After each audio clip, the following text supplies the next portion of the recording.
नमस्कार, आप देख रहे हैं न्यूज नेशन में हूं पिनाक त्यागी और लगातार न्यूज नेशन पर आप ये महा कवरेज देख रहे हैं। मोदी सरकार का दूसरे कार्यकाल का ये पहला मंत्रिमंडल फेरबदल, रिशफल, एक्सपेंशन है और इसमें क्या कुछ संदेश छिपा हुआ है, क्योंकि अब एवरेज एज जो है मंत्रियों की बताया जा रहा है कि वो हो जाएगी 58 के करीब। तो क्या युवा चेहरों को ज्यादा तरजीह दी जा रही है? कुछ ब्यूरोक्रेट्स, कुछ डॉक्टर्स, कुछ ऐसे लोग भी एलीट क्लास से शामिल हो रहे हैं, वो क्या कुछ संदेश लेकर जा रहे हैं? क्योंकि अब 2.5 साल अगले जो हैं वो सरकार को क्या कुछ गवर्नेंस देनी है, वो इसमें एजेंडा रहेगा। तो ऐसे में न्यूज नेशन लगातार अपने रिपोर्टर्स की टीम चप्पे चप्पे पर फैलाए हुए है, जहां से न्यूज नेशन के रिपोर्टर्स ग्राउंड जीरो से क्या हलचल हो रही है, क्या खबर निकल कर रही है, क्या अंदर की खबरें हैं और उसके क्या कुछ एनालिसिस हैं। अगर किसी राज्य से ज्यादा मंत्री बनाए जा रहे हैं तो क्या संदर्भ उसका समझा जाए, कितना रिप्रेजेंटेशन है, SC, ST, OBC कोटे से कितने मंत्री आ रहे हैं, महिलाओं का कितना रिप्रेजेंटेशन है, इन तमाम चीजों का जो भी अपडेट निकल कर आएगा वो हम आप तक समझाने की कोशिश करेंगे, एनालाइज करने की कोशिश करेंगे, जिसमें ग्राउंड जीरो से हमारे रिपोर्टर्स हमारी मदद करेंगे, क्या खबरें उनके पास आ रही हैं और साथ ही साथ हमारे साथ वरिष्ठ पत्रकार भी मौजूद रहेंगे जो समझाएंगे कि अगले 2.5 साल के लिए प्रधानमंत्री नरेंद्र मोदी ने क्या कुछ एजेंडा तय किया है। इससे काफी कुछ साफ हो जाएगा कि अब प्रधानमंत्री मोदी अपने आने वाले 2.5 साल जो है किस दिशा में अपने मंत्रिमंडल के जरिए वो क्या कुछ चाहते हैं। आपको बता दें, मौजूदा 10 मंत्रियों ने मंत्रिमंडल से इस्तीफा दिया है। डॉक्टर हर्षवर्धन है उसमें, अश्विनी चौबे भी हैं। तो सवाल यह है कि अगर स्वास्थ्य मंत्रालय की ओर से अगर आपके केंद्रीय स्वास्थ्य मंत्री और राज्य मंत्री जो हैं वो इस्तीफा दे देते हैं या उनसे इस्तीफा लिया जाता है, तो क्या इसको ये समझा जाए कि कोरोना काल में जो प्रदर्शन रहा है स्वास्थ्य सेवाओं को लेकर, जो लगातार पहली बार ऐसा मौका आया था जब कटघरे में मोदी सरकार थी, तो ये सवाल जो हैं क्या सीधे सीधे उसकी पनिशमेंट है? बहुत सारी चीजें हैं जिसकी हम चर्चा लगातार करेंगे, लेकिन मोदी सरकार के संभावित मंत्री अनुराग ठाकुर को प्रमोशन मिलेगा, जी किशन रेड्डी को प्रमोशन मिलने के आसार हैं, मीनाक्षी लेखी, सुनीता दुग्गल, पंकज चौधरी, BL वर्मा, निशीथ प्रामाणिक, SP Singh Baghel, Bharti Pawar, Ashwini Vaishnav, Kaushal Kishore, A Narayanasamy, दर्शना जादर्श, ज्योतिरादित्य सिंधिया, नारायण राणे, सर्वानंद सोनोवाल। तो यहां पर ये देखना दिलचस्प रहने वाला है, पशुपति सारस, हिना गावित और भूपेंद्र यादव जो हैं उनको मंत्रिमंडल में जगह मिलेगी।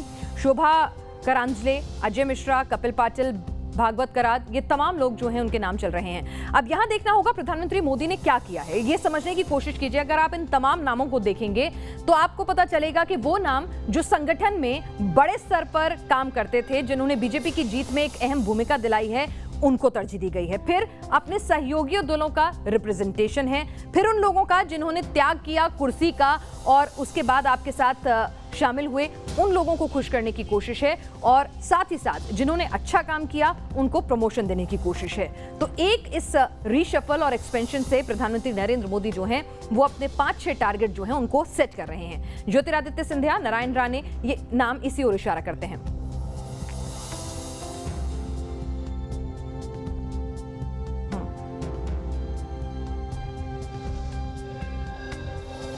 NK सिंह जी हमारे साथ वरिष्ठ पत्रकार इस वक्त जुड़ चुके हैं। हमारे साथ हमारे संवाददाता राहुल डबास और मोहित राज दुबे भी इस वक्त जुड़ चुके हैं। राहुल डबास सर्वानंद सोनोवाल के घर के बाहर मौजूद हैं, जिनका मंत्री बनना लगभग तय माना जा रहा है, और मोहित राज दुबे हमारे साथ इस वक्त प्रधानमंत्री आवास के बाहर से मौजूद हैं।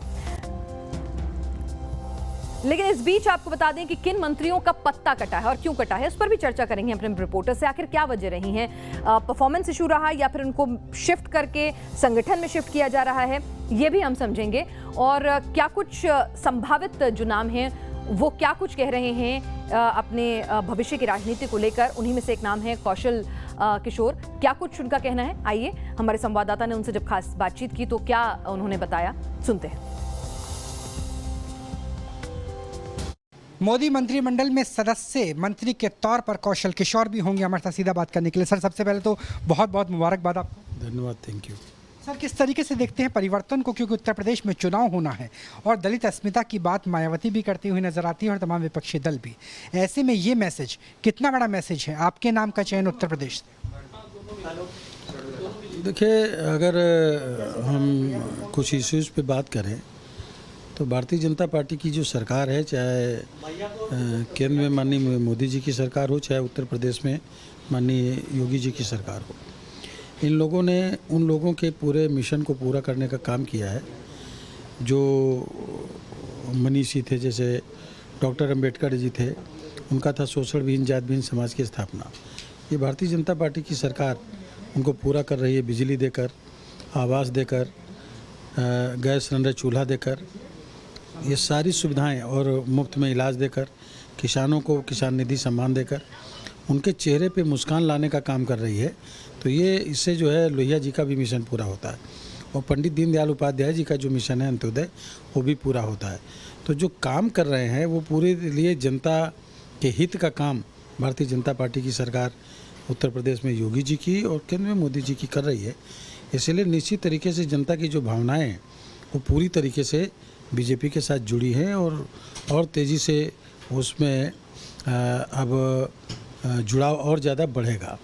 सर, मिनिस्टर ऑफ स्टेट के रूप में किस तरीके की आपकी प्राथमिकताएं होंगी, क्योंकि जो डिलीवर करना है उत्तर प्रदेश के लिहाज से वो 8-9 महीने के अंदर करना है और देश के लिहाज से भी 2.5 वर्ष के आसपास का कार्यकाल बचा हुआ है मोदी सर। जो भी जिम्मेदारी माननीय मोदी जी द्वारा दी जाएगी उसको हम पूरी तरह पारदर्शिता से, ईमानदारी से पूरी करने का उसको प्रयास करेंगे और हमारा प्रयास होगा कि उत्तर प्रदेश के अंदर ही नहीं पूरे देश के अंदर, क्योंकि चुनाव उत्तर प्रदेश में हो रहे हैं, इस संबंध में अगर लोगों के अंदर कोई भावनाएं हैं तो हमारा प्रयास होगा कि उनके कामों की जिम्मेदारी लेना और उनकी परेशानियों को सुनना और उनकी जो प्रॉब्लम्स है उनका जो निराकरण है उसको इस तरह करना कि जैसे हमारी सरकार पहुँचे जन जन के द्वार। तो इस मुहिम पे हमको काम करना है कि हमारी सरकार लोगों के द्वार तक पहुंचने का काम कर रही है। जिस तरीके से हर एक समुदाय का ख्याल रखा गया, आयु वर्ग का ख्याल रखा गया, आपको लगता है कि वो मैजिकल सोशल इंजीनियरिंग है जिसकी वजह से 2022 का समर आसान हो जाएगा उत्तर प्रदेश, खासतौर पर उत्तर प्रदेश के लिए? ये सही है कि देखिए समाज में जातिवाद है और समाज में जब जातिवाद है तो लोग शादी बारात, लड़कियों लड़कियों की शादी आपस में अपनी बिरादरी में लोग करते हैं और इसलिए जब समाज का कोई लीडर होता है तो उसके साथ लोग जो नज़दीकी होते हैं उनके समाज के लोग ज़्यादा जुड़ते हैं। तो इस चीज़ का ध्यान रखते हुए सोशल इंजीनियरिंग का पूरी तरीके से पालन किया गया है और उत्तर प्रदेश के अंदर मैं समझ रहा हूँ कि ही नहीं पूरे देश के अंदर इन सब चीज़ों को ध्यान करके जिन समाज के लोगों को कभी कोई जिम्मेदारी नहीं मिली उनको भी माननीय मोदी जी ने जिम्मेदारी देने का काम शुरू किया है। न्यूज़ नेशन न्यूज़ स्टेट से बात करने के लिए बहुत बहुत शुक्रिया। चलिए, कौशल किशोर जो साफ तौर पे कह रहे हैं कि सोशल इंजीनियरिंग का ख्याल रखा गया है ताकि 2022 में उत्तर प्रदेश का समर आसान हो सके और 2024 के चुनाव से पहले मोदी कैबिनेट मंत्रिमंडल में शामिल होकर ज़रूर जनता की सेवा में काम करेंगे। जर्नलिस्ट जगदीश के साथ राहुल डबास, न्यूज़ नेशन, दिल्ली। तो धीरे धीरे इन 43 नामों की जो लिस्ट है वो बाहर आ रही है और उस नामों में जो है कई ऐसे नाम हैं जिनको प्रमोट किया जा रहा है, कई जो हैं वो गायब हो गए हैं, उनके इस्तीफे ले लिए गए हैं। तो मोदी जी का ये जो नया एक्सपेंडेड और रीशफल्ड मंत्रिमंडल होगा, ये क्या कुछ संदेश दे रहा है? क्योंकि आगे आने वाले 2.5 साल जो हैं वो बेहद महत्वपूर्ण हैं। एनके सिंह जी, जिस तरह से SC ST OBC क्लास का एक अच्छा खासा रिप्रेजेंटेशन है, साथ ही वो साथी जिन पर ये कहा जा रहा था कि ये बीजेपी की सरकार, पूर्ण बहुमत की सरकार आई है तो अपने साथियों को भूल गई है, वो नाराजगी भी दूर करने की कोशिश की गई है और एक एवरेज एज जो पहले अगर देखा जाए मंत्रिमंडल की तो काफी ज्यादा थी, उसको भी अब 60 से नीचे नीचे कर दिया गया है। तो क्या स्ट्रैटेजी है यहां मोदी जी की?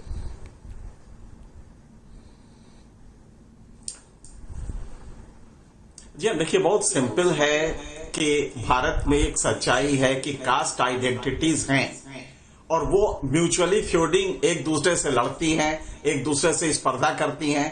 तो बहुत सिंपल सी बात है कि कोई भी पॉलिटिकल प्रोसेस होगा उसमें हमें इसका संज्ञान लेना ही पड़ेगा। आज मोदी जी ने भी उसका संज्ञान लिया है और उन कास्ट को जो कि सोशली होमोजेनियस है और अपने नजदीक आ सकते हैं, उनके रिप्रेजेंटेटिव्स को सारे को लगभग जोड़ा है और ये एक अच्छा प्रयास है। मैसेज काफी अच्छा पॉजिटिव जाएगा इससे, इसमें कोई दो राय नहीं है। लेकिन एक चीज जिसको शायद हम लोग नई एनालिसिस में कर पा रहे हैं, हर्षवर्धन का इस्तीफा ये सीधा ये शो करता है कि कहीं जो डिसीजन में गलती हुई थी, सेकेंड वेव के आगाज के समय डिसीजन में जो गलती हुई थी वो मोदी जी की वजह से नहीं हुई थी। उनको जो फीड किया गया था, शायद वो फीडिंग जो थी वो कहीं सही नहीं थी, जिसकी वजह से वो डिसीजंस लिए गए, जिसमें वैक्सीन को लेके डिले हुआ, वैक्सीन के ऑर्डर प्लेस करने में डिले हुआ, असेसमेंट में गलती हुई, जो संसाधन थे वो कम रहे। तो ये मेरे ख्याल से, क्योंकि हर्षवर्धन को हटाना जो है ये अपने आप में एक बड़ी चीज है।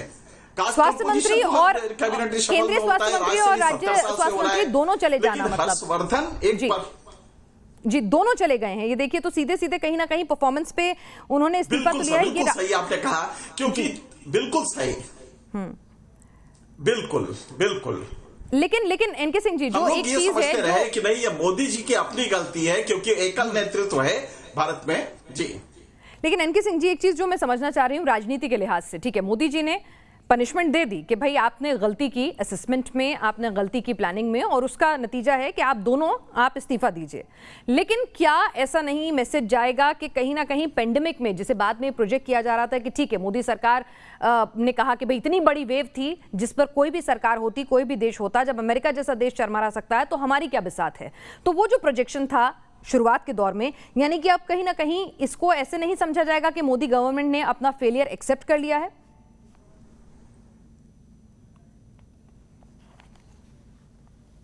नहीं, बिल्कुल नहीं, बल्कि हमारे यहाँ सिस्टम ये है कि जो हमारा रहनुमा होता है, जिसको हम पूरे अपने वोट देते हैं, अपनी श्रद्धा देते हैं, अगर उसने कहीं रियलाइज किया कि कोई गलती हुई है और इसका इस्तकबाल करता है, तो जनता ज्यादा खुश होती है। जैसे कि इस समय हमें, मतलब जो भी एनालाइज करेगा उसको लगेगा कि जो फीडिंग मोदी जी को दी गई थी कि सब कुछ अच्छा है साहब, बिल्कुल सही है।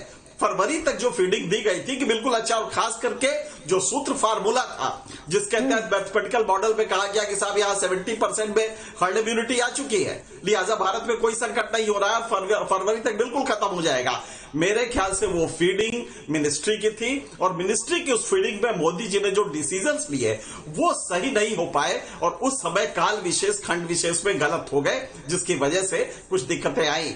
तो इस समय ये मोदी जी का ये जो रियलाइजेशन है, ये साफ दिखाई देता है कि गलती मोदी जी की नहीं थी, बल्कि मिनिस्ट्री की थी, जिसने की रॉन्ग पोजीशन कर दिया था, और जिसकी वजह से डिसीजन लेने में दिक्कत। तो अगर कोई नेता इसको मान लेता है तो इससे ये गलती नहीं मानी जाएगी कि गलत किया है, बल्कि बिल्कुल वो जमाने अब तो चले गए जब एक रेल हादसे होने पर रेल मंत्री रहे शास्त्री साहब इस्तीफा दे देते थे नैतिक आधार पर। तो वो तो अब देखने को मिलता नहीं है कि नैतिक आधार पर इस्तीफे होंगे, या फिर अगर पेंडेमिक में फेलियर हुआ तो बाद में पनिशमेंट में ही ये इस्तीफे सामने आ रहे हैं। लेकिन इस सब के बीच में ग्राउंड जीरो पर क्या कुछ हलचल है, क्या स्थिति है? सर्बानंद सोनोवाल के घर पर चलते हैं। उनको कहीं ना कहीं अपने राजनीतिक त्याग का एक इनाम जो है वो मिल रहा है, ये कहूं मैं तो गलत नहीं होगा सैयद?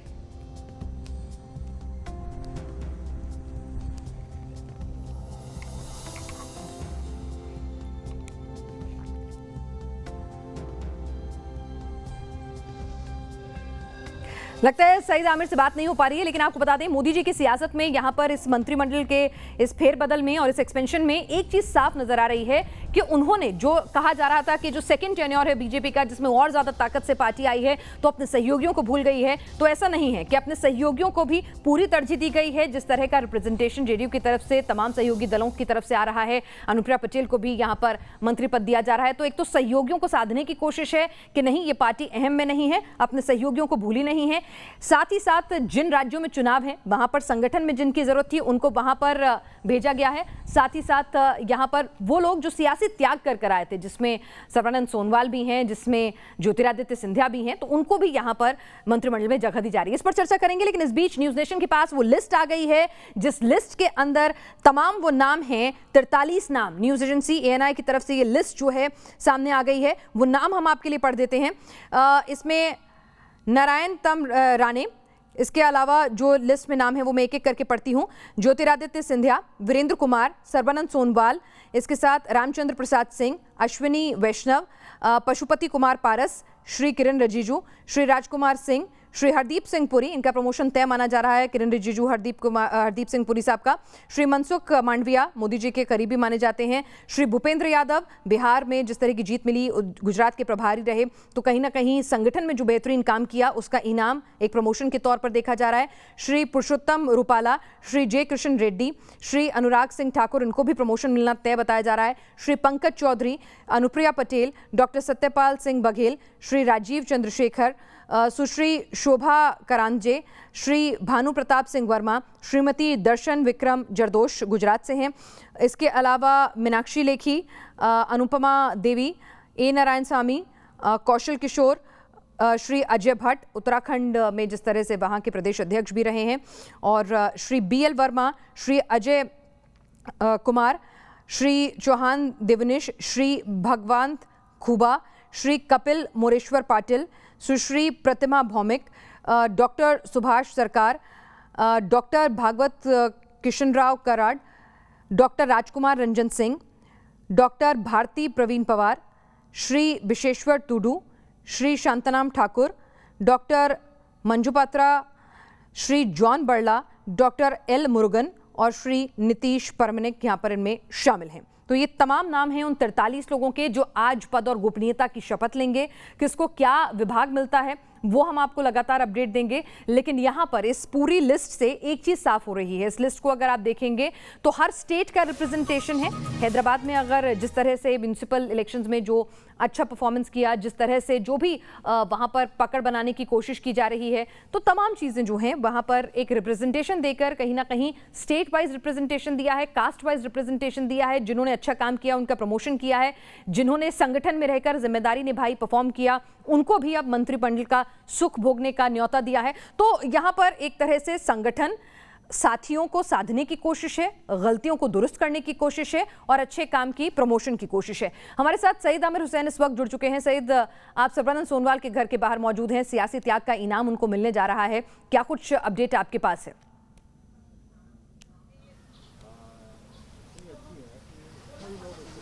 देखिए, सर्बानंद सोनोवाल अभी से कुछ ही देर बाद जो है वो यहाँ से सीधे राष्ट्रपति भवन की तरफ निकल जाएंगे। और आपको बता दें कि सर्बानंद सोनोवाल के पास बाकायदा वो लेटर भी आ चुका है और इनविटेशन भी आ चुका है। हमने खुद उस इनविटेशन को देखा है। और देखिए आप, यहाँ पर खुद जो मंत्री हैं रामेश्वर तेली जो है वो यहाँ पर पहुँचे हुए हैं। और बाकायदा अब धीरे धीरे यहाँ पर लोगों का तांता जो है वो बढ़ता जा रहा है, क्योंकि माना ये जा रहा है कि नॉर्थ ईस्ट को, पूरे भारत ही नहीं पूरे नॉर्थ ईस्ट को भी ज़्यादा तरजीह दी गई है। इसलिए बड़ा नाम जो है सर्बानंद सोनोवाल का सामने आया और उसके बाद लगातार उनकी मुलाकात हुई। हालांकि काफ़ी करीबी माने जाते हैं सर्बानंद सोनोवाल, और जिस तरह से उन्होंने असम में काम किया उसको देखते हुए एक इनाम के तौर पर जो है मंत्रालय, उनको बेहतर मंत्रालय जो है दिया जाना तय है। माना यह जा रहा है, जो सूत्र हमारे बता रहे हैं वो ये है कि ट्राइबल अफेयर्स जो है उनको दिया जा सकता है, लेकिन अभी ये अफवाहों का दौर है, इसमें अभी पुष्टि नहीं हुई है। देखना होगा कि उनको कौन सा मंत्रालय मिलता है। लेकिन अभी से कुछ ही देर बाद जो है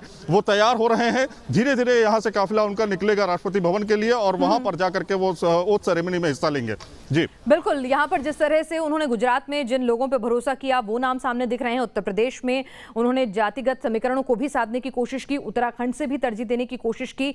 यहाँ पर इन तमाम चीजों को हम इवैल्यूएट करने की कोशिश करेंगे। वो लोग जिन्होंने संगठन में बहुत अच्छा काम किया है उनको भी वो आगे लेकर आए। उमाकांत जी भी हमारे साथ इस वक्त जुड़ चुके हैं, वरिष्ठ पत्रकार। उमाकांत जी, 1 साल के इंतजार के बाद आखिरकार महाराज को अब दिल्ली का रास्ता दिख ही गया।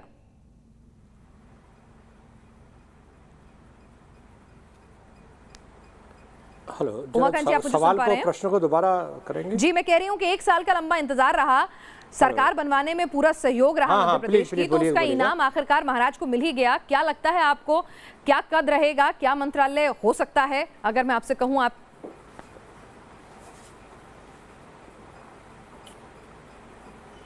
देखिए बहुत ये जब से वो शामिल हुए हैं और उन्होंने मध्य प्रदेश में कांग्रेस की सरकार गिराने में अपनी सक्रिय भूमिका निभाई, 27 विधायक मध्य प्रदेश के उनके साथ कांग्रेस छोड़ के भारतीय जनता पार्टी में शामिल हुए, तब से लेकर के अब तक यही लग रहा था कि उनको केंद्र में जब भी मंत्रिमंडल का विस्तार होगा या फेरबदल होगा तो उनको एक बड़ा मौका ज्योतिरादित्य सिंधिया को मिलेगा। और ज्योतिरादित्य सिंधिया के साथ अकेला नेता नहीं आया है भारतीय जनता पार्टी में, पूरी विभाजन हुआ कांग्रेस विधायक दल में मध्य प्रदेश का, और वो एक ताकतवर नेता है। उनके अपने क्षेत्र में एक अच्छा खासा प्रभाव है जहां उनका ताल्लुक है। और दूसरी बात यह है कि उनकी एक राजनीतिक विरासत है। उनके जो पिताजी थे वो माधवराव सिंधिया, वो कांग्रेस के बड़े नेताओं में गिने जाते थे।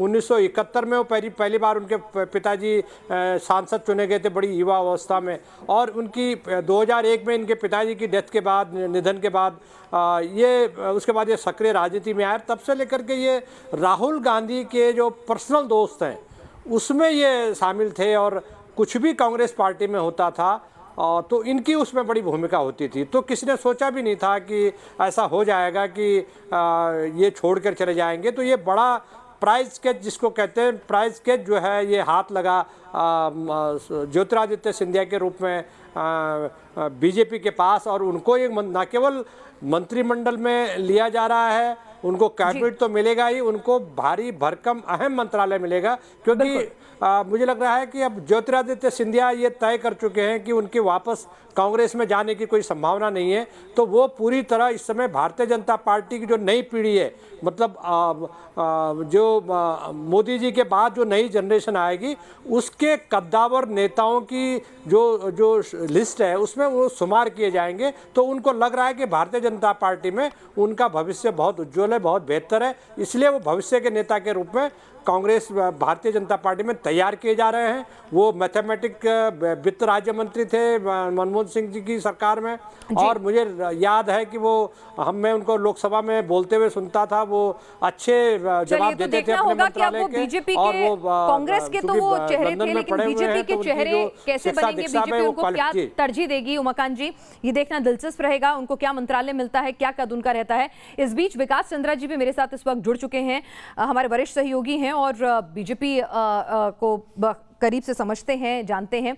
विकास, सरकार चलाना एक अलग काम होता है, पार्टी और चुनाव चलाना एक अलग काम होता है, संगठन और सरकार में सामंजस्य बनाना, मंत्रिमंडल भी काफी हद तक उसी आधार पर निर्धारित होता है।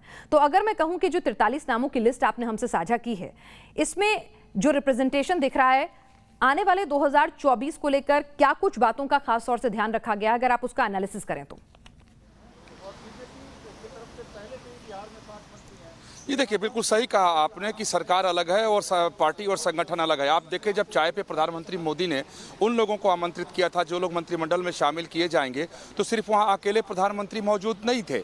आप उस तस्वीर को देखिए तो एक तरफ राजनाथ सिंह और नितिन गडकरी बैठे हुए हैं, बीच में प्रधानमंत्री हैं, तो दूसरी ओर पार्टी के अध्यक्ष जेपी नड्डा और बीच में फिर अमित शाह, और सबसे किनारे पार्टी के जो संगठन महामंत्री है, जो बीजेपी में अध्यक्ष के बाद सबसे ज़्यादा ताकतवर होता है, BL संतोष, वो बैठे हुए थे। यानी बिल्कुल संगठन मंत्री और पार्टी अध्यक्ष के सामने अपने लोगों को जिम्मेदारी सौंप रहे थे।